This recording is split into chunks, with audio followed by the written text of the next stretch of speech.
अब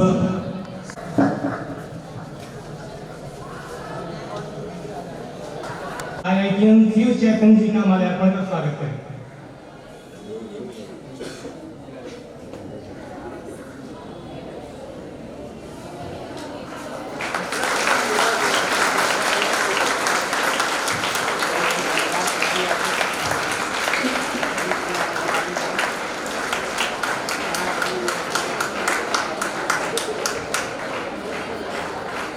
अब मैं बोलूँगा Shiv Chaitanya please come and take your one.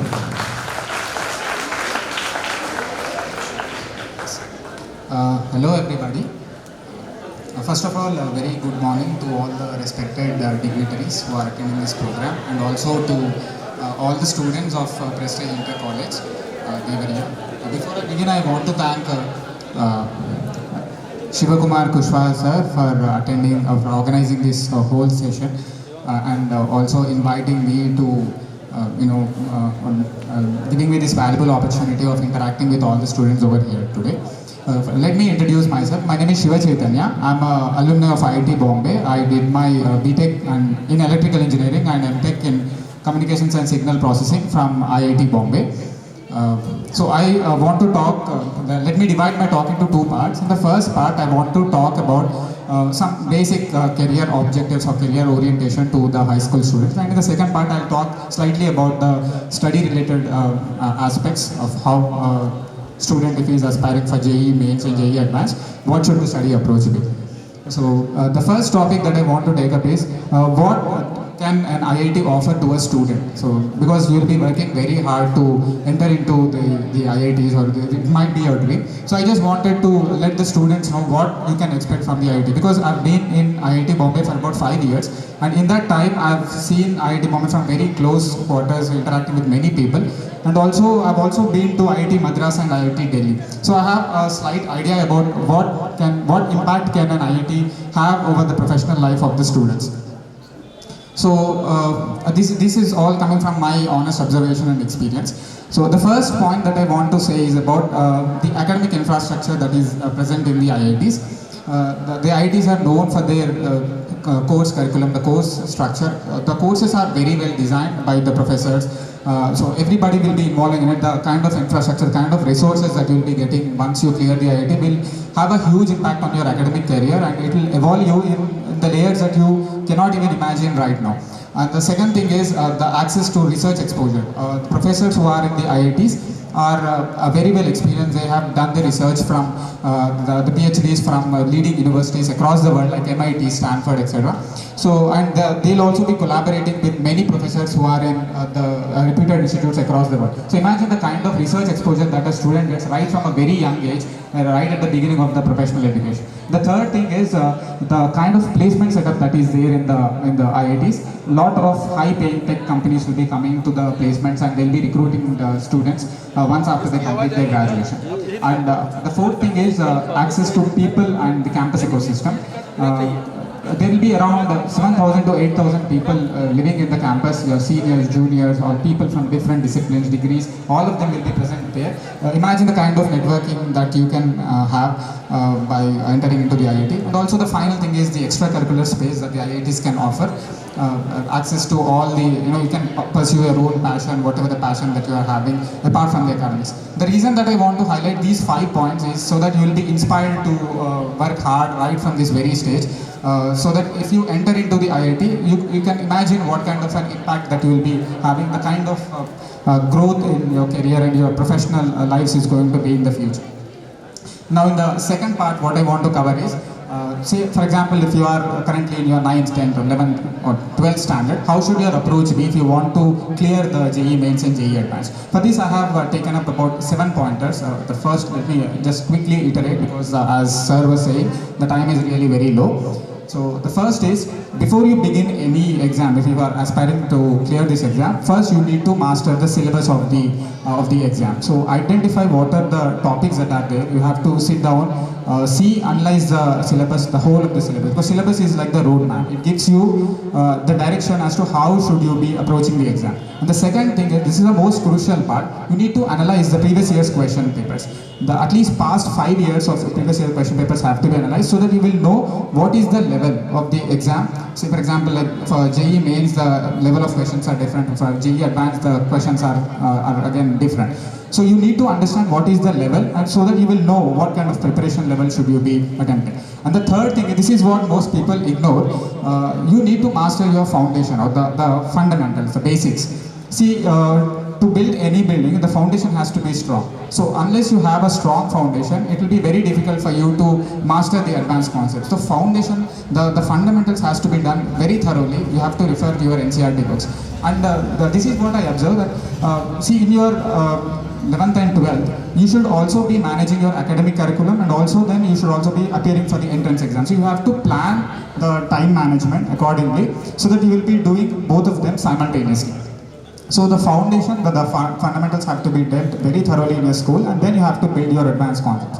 And the fourth thing is, you have to identify the right standard books. So you should not be doing your preparation work from some ordinary readily available guides. You have to refer to the standard books, and then you have to build the concepts over them, and you should start solving problems from them. So whatever the concepts that you are dealing, you have to have a lot of conceptual clarity in the concept that you do, and then you have to start applying those concepts to solve some real problems. So the problems can be started from basic level to the advanced level. See how the level of the problems can be varied.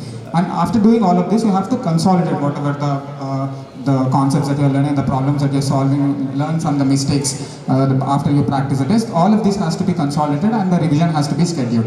So you have to plan your revision, like you have to do the weekly revision, the monthly revision. In this way, you have to keep consolidating whatever you are learning, or else you will be forgetting, because it's a year-long or a 2-year-long process. So all of this has to be correctly managed by keeping, and you should also be taking mock tests, revision tests as the preparation cycle ends, or as you come near to the preparation cycle. So what I want to conclude, I want to conclude my speech. What I want to say is that if a student is really focused, if he can spend about 6 or 7 hours per day for 1 or 2 years, right from his 11th to 12th, or even if he can start much earlier, like from 10th onwards, then I'm pretty sure that with a decent amount of focus and discipline and with dedication, he or she can very easily clear the JEE mains, JEE advanced with a very good score, and eventually enter into the premier engineering colleges of India. So that's all. I want to thank each and every one of you for your valuable time and attention. If there are any other doubts, or if you want me to speak on any particular topic, you can always approach me. I'll always be available. I'll be very happy to help the students to overcome any of the problems that they are having. So that's all. I want to thank each and every one of you, all the people who are staying here. Thank you. Thanks a lot. Thank you Shiva, thank you Archana, thank you Shiva. ये तो छोटा सा trailer है, दोनों हमेशा के लिए तैयार हैं। आप लोग तैयार रहो, ये दोनों तैयार हैं। क्रम को आगे बढ़ाते हुए हम देवरिया के बहुत बढ़िया फिजिक्स के टीचर शिवम दीक्षित को बोलेंगे, आप आओ 5 मिनट अपनी बातें कहो, बच्चों को गाइडेंस दें, इंस्पायर करें और बताएं कि जब भी पढ़ना हो कैसे पढ़ना है। आप हमेशा उपलब्ध हैं के लिए। शिवम दीक्षित, एक बहुत ही आनंद की बात है, वो भी देवरिया से है। अर्चना यहाँ पे है। अर्चना तुम्हारा गांव कहाँ है? नहीं है। और अर्चना बीआरडी पीजी से बीएससी कब की थी? 2021 में बीआरडी पीजी से बीएससी की। अर्चना से पिछले साल मेरी मुलाकात हुई, और यह मानना पड़ेगा कि देवरिया की मिट्टी में तो कुछ ना कुछ है, तभी वो रगड़ता है, क्योंकि जो रगड़ेगा वही पढ़ेगा। मैं एडमिशन कैसे लिया? जैसे कि आपको पता होगा कि आईआईटी में जाने के लिए 12th के बाद से जेईई और मेंस का एग्ज़ाम होता है, तो आप उसको क्वालिफाई करके आईआईटी में जा सकते हो।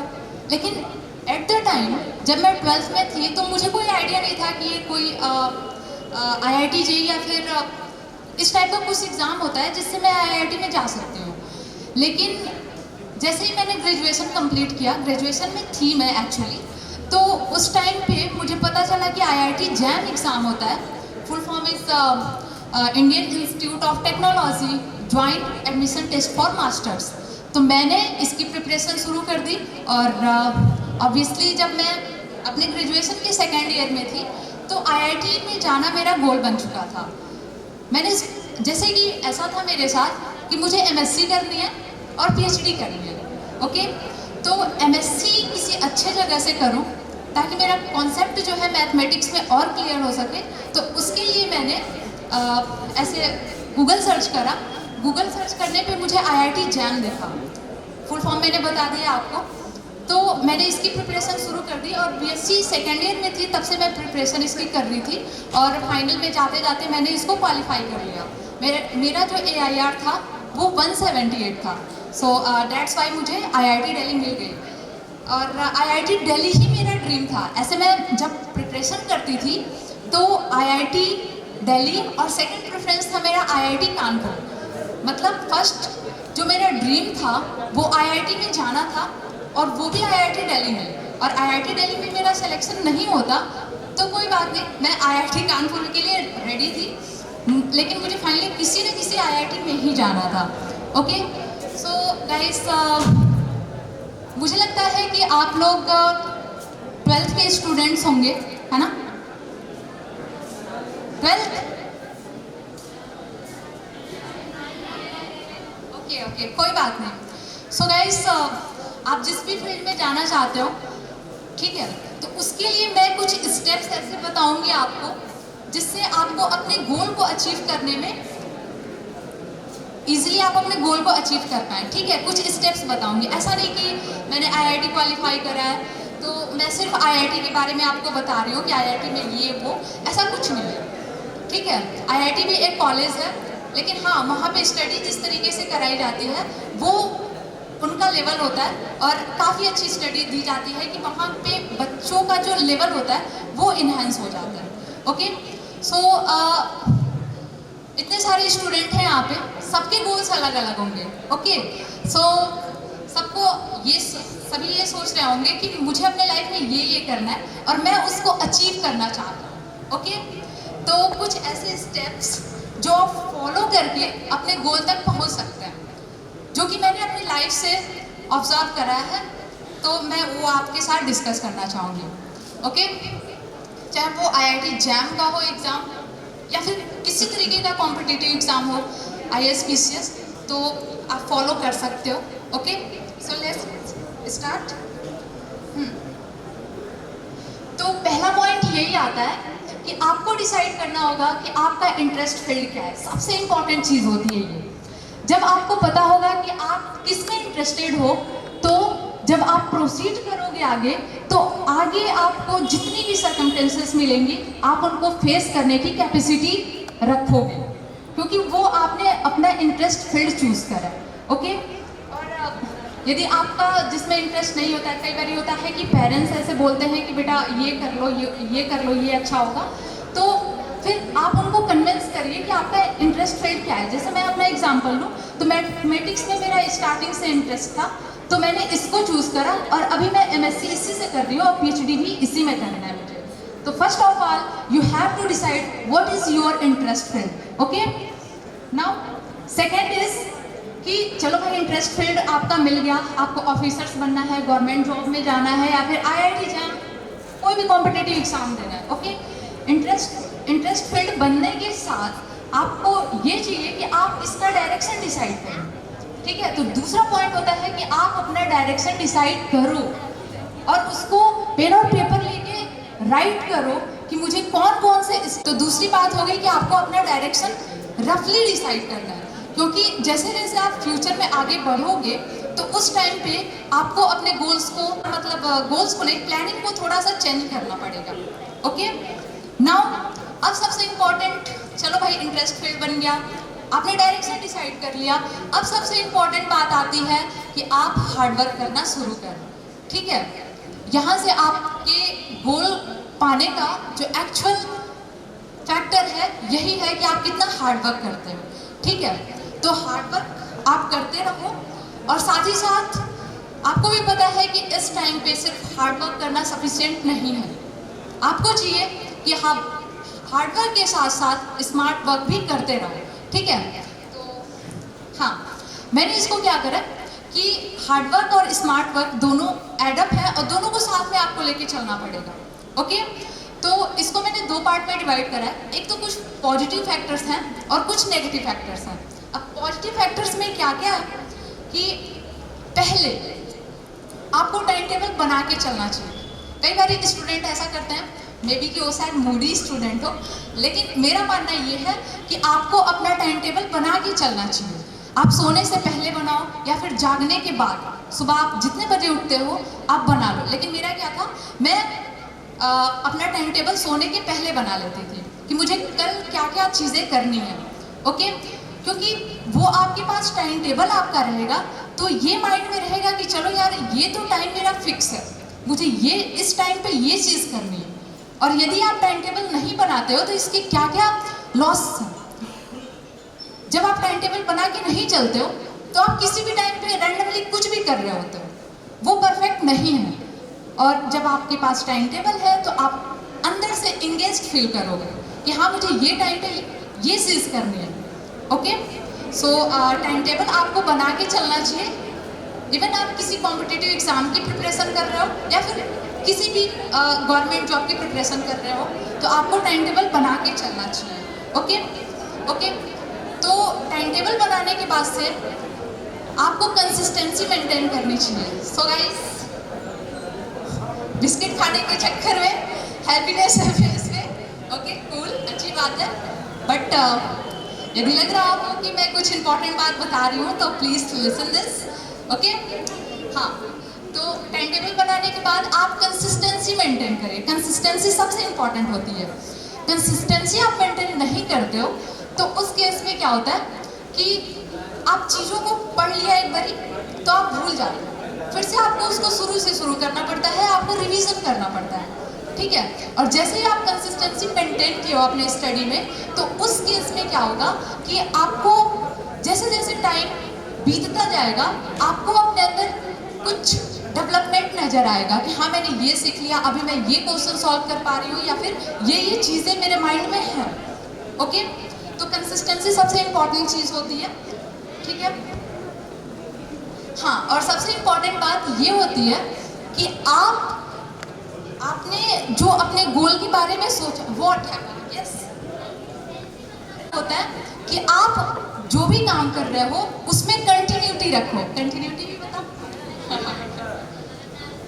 हाँ यस, लगातार, ठीक है। मतलब डिसकंटिन्यूटी ना आए, ऐसे ब्रेक ना हो, ठीक है। जैसे कि आप किसी दिन होता है कि पूरे दिन पढ़ते रह जाते हो और किसी दिन ये होता है कि आप मतलब थक जाते हो, ऐसा लगता है कि यार काफ़ी पढ़ लिया है, सिलेबस कंप्लीट हो गया है तो अब रहने देते हैं, एक दो दिन थोड़ा सा गैप दे देते हैं, ठीक है। तो वो गैप नहीं देना है, आपको अपना टाइम टेबल इस तरीके से बनाना है कि आप डेली का आपकी कैपेसिटी है 6 से 7 घंटे पढ़ने की तो 6 से 7 घंटे पढ़ो, ठीक है। या फिर आपकी कैपेसिटी है, थोड़ा सा कम कर देती हूँ, थोड़ा सा अच्छा फील होगा आपको, ओके। 3 से 4 घंटा पढ़ने की तो 3 से 4 घंटा पढ़ो, लेकिन टाइम टेबल के हिसाब से आप धीरे धीरे इस कैपेसिटी को इन्हेंस करो, ओके सर, ठीक है। और साथ ही साथ आपको क्या चाहिए कि आपने जो स्टार्टिंग में गोल डिसाइड करके चले हो उसमें टाइम पे जरूरी है कि आप उसमें एनर्जी देते रहो कि आपने किस लिए स्टार्ट करा था और आपको एक्चुअल पहुंचना कहाँ पे है। वो सबसे इम्पॉर्टेंट चीज़ होती है कि रिकॉल करना कि मेरा गोल क्या था। फिर सबसे इम्पॉर्टेंट बात ये होती है कि आप क्या पढ़ रहे हो और कितना पढ़ रहे हो। ये नहीं कि ऐसा एक कोई भी बुक है और उसको पूरा पढ़ रहे हो, नहीं। पूरा पढ़ने से तो आप थोड़ा सा कंफ्यूज हो सकते हो। इवन पढ़ना चाहिए, जब भी आपको कॉम्पिटिटिव एग्जाम खत्म हो जाए तब बिंदास बैठ के पढ़ो, कोई नहीं रोक रहा। लेकिन जब आप किसी एग्जाम के लिए पर्टिकुलर प्रिपरेशन कर रहे हो, ऐसा भी होता है क्लास में अनाउंस कर दिया टीचर ने कि आप टेस्ट है तो बच्चे घबरा जाते हैं, ठीक है। टेस्ट देने से कभी मत पीछे आप हटिए, ठीक है। तो टेस्ट देना चाहिए और चीज़ों को क्या करिए, एनालाइज करिए। टेस्ट देने के बाद से अपने मिस्टेक्स को एनालाइज करिए कि आपने क्या क्या मिस्टेक्स करा है, ओके, और उस पर काम करिए। तभी आप अपने कैपेसिटी को इन्हेंस कर पाओगे। ओके, और साथ ही साथ ये तो सारी चीज़ें हो गई पॉजिटिव फैक्टर्स में। कुछ नेगेटिव फैक्टर्स भी होते हैं, जैसे कि डीमोटिवेशन होता है। जब भी आप किसी कॉम्पिटिटिव एग्जाम की प्रिपरेशन करते हो तो आप डीमोटिवेट होने लगते हो, ठीक है। तो डीमोटिवेशन को हटाने के लिए कि आप जो काम ओके सर तो गाइस, डिस्ट्रैक्शन से डीमोटिवेशन से बचने के लिए आप अपने काम में कंटिन्यूअस लगे रहो, ठीक है। डिस्ट्रैक्ट मत हो, फोन लैपटॉप थोड़ा सा दूर रख के पढ़ो प्लीज़। और फियर ऑफ फेल्योर, असफलता तो आती ही रहेगी, ठीक है। तो कोई बात नहीं, असफलताओं से डरना नहीं चाहिए। मैं हूँ, मेरे मार्क्स कभी कभी होते थे कि कम हो जाते थे, लेकिन मैं डिमोटिवेट नहीं होती थी। मतलब गिरते रहो और आगे बढ़ते रहो यार, ठीक है। और लास्ट में मैं बोलना चाहूँगी आपको के लिए, ओके, पैशन और पेशेंस है अपने गोल के लिए, और आप सेल्फ कॉन्फिडेंस है आपके पास कि अपने गोल के लिए कुछ कर सकते हो, तो आप डेफिनेटली कुछ कर सकते हो। सो इसी के साथ मैं स्टॉप करना चाहूँगी। Thank you so much. Thank you Archana, thank you Shiva. ये तो छोटा सा ट्रेलर है, दोनों हमेशा के लिए तैयार हैं। आप लोग तैयार रहो, ये दोनों तैयार हैं।